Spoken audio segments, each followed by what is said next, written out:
Tez-tez biz rast gəlirik ki, nə bilim, xəbərsiz ev sahibindən, mənzil sahibindən xəbərsiz mənzili satılıb, bağ sahibindən xəbərsiz bağı satılıb. Nə bilim, kiminsə adına şirkət yaradılıb, şirkətin milyonlarla borcu var, amma bu adam özü bir tikə çörək tapmır yeməyə, sosial durumu aşağıdır. Yəni insanlardan xəbərsiz bunları edənlər çoxdur. Belə dələduzlar çoxdur. Yəni bu günlərdə mən bunu ictimailəşdirmişəm, təkrar bir də ictimailəşdirməyi özümə borc bildim. Çünki tanıdığım xanım məhz bu şirkətin rəhbəridir, bu şirkəti yaradanlardan birisidir. Bu şirkət məhz dərman şirkətidir. Şirkətin adı Sonar Farm şirkətidir. Şirkətin sahiblərindən birisi, pay sahiblərindən birisi, elə şirkəti yaradanlardan birisi, pay deməyək, yaradanlardan birisi Mahirə Əsədova xanımdır. Təbii ki, bu Mahirə xanımı da mən çox yaxından tanıyıram. Həmişə də yəni bu sahədə görmüşəm. Şirkətin də illər bundan əvvəl yaratdığını bilirəm. Və məsələni mən belə görəndə, ictimailəşəndən sonra məlum oldu ki, yəni gördüm, oxudum, tanış oldum ki, Sonar Farm şirkəti satılıb. Bu Sonar Farm şirkətində tərkib demək 1 milyon, 21 milyon üzr istəyirəm. 21 milyon mal qalığı var, manatlıq şirkətin özündə, amma şirkət satılır. Təbii ki, bu şirkət satılarkən Mahirə Əsədovanın xəbəri olmayıb. Əgər bu şirkət Mahirə xanıma və digərinə aidsə, nə Mahirə xanım bu şirkəti sata bilər, nə digər şəriki, yəni pay sahibi sata bilər, yaradanlardan birisi. Təbii ki, bunu satanda ikisi də bir-birinə razılığa gəlməlidir. Amma Mahirə xanımdan xəbərsiz, məhz xəbərsiz bu şirkət satılıb, kimə satılıbdır? Robert Eyübov adına bir şəxsə. Onun adına artıq sənədləşib ki, bu şirkət Sonar Farm şirkəti məhz Robert Eyübovundur. Və bu sənədləşmə də gedib Binəqədi rayonunda 53 saylı notariusda. Və orada rəsmiləşdirilib ki, Sonar Farm şirkəti artıq Robert Eyübovundur. Halbuki xanımın bundan xəbəri yoxdur. İkinci, şirkəti yaradanlardan birisi də Mahirə Əsədovanın bir yerdə Ramil Rüstəmovdur. Yox, üzr istəyirəm, Elnur İskəndərovdur. Ramil Rüstəmov isə bunların vəkili olub. Elnur və Mahirə Əsədovanın vəkili olub. Elnur İskəndərov isə bu farm şirkətini yaradanlardan birisi olub. Mahirə xanımla bir yerdə Əsədovanla və hal-hazırda Elnur İskəndərov 10 saylı cəza çəkmə müəssisəsində saxlanılıb. Və orada hal-hazırda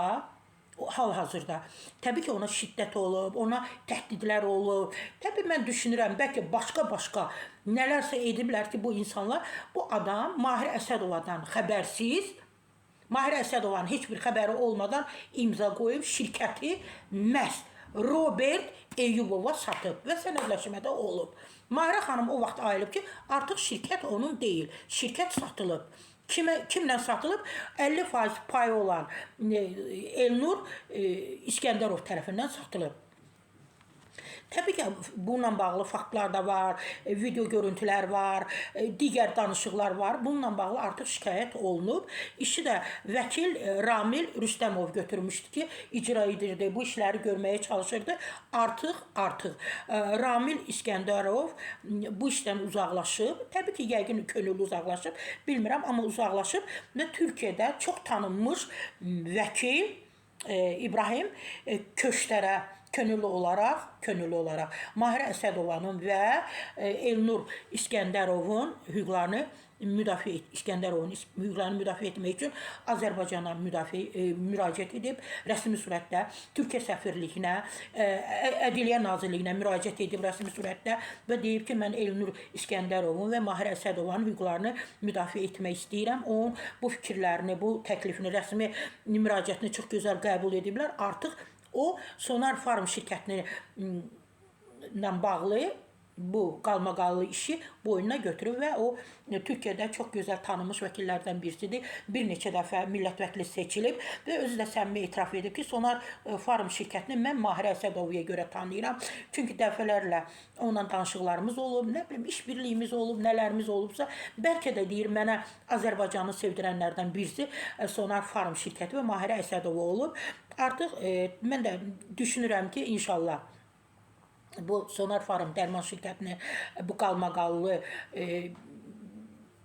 çox qalmaqallıdır da. Mən düşünürəm ki, bununla bağlı bütün məsələləri bizim təbii ki vəkilimiz İbrahim Köçlərə həllini yoluna qoyacaq, yəni yoluna qoyacaq, həll edəcək bütün problemləri inşallah və gözləyirik. Təbii ki, mən artıq bunu gündəmdə saxlamışam, ictimailəşdirəcəm tez-tez. Yəni insanın xəbəri olmadan, şirkət rəhbərinin xəbəri olmadan bu şirkəti necə satmaq olar? Ay Robert Eyyubov, sən bu şirkəti necə almısan? Bu şirkətin sahiblərindən yaradıcısının biri Mahirə Əsədovadır.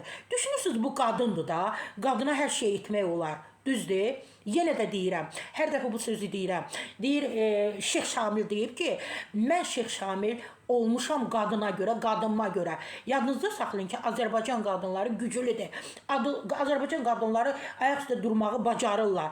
Onlar gözəl iş qadınları olurlar, iş xanımları olurlar. Niyə mane olursunuz? Necə ola bilər ki, bu xanımın xəbəri olmadan siz bu şirkəti almışsınız? Hansı əsaslarla? Təbii ki, mən sizi də dinləməyə hazıram.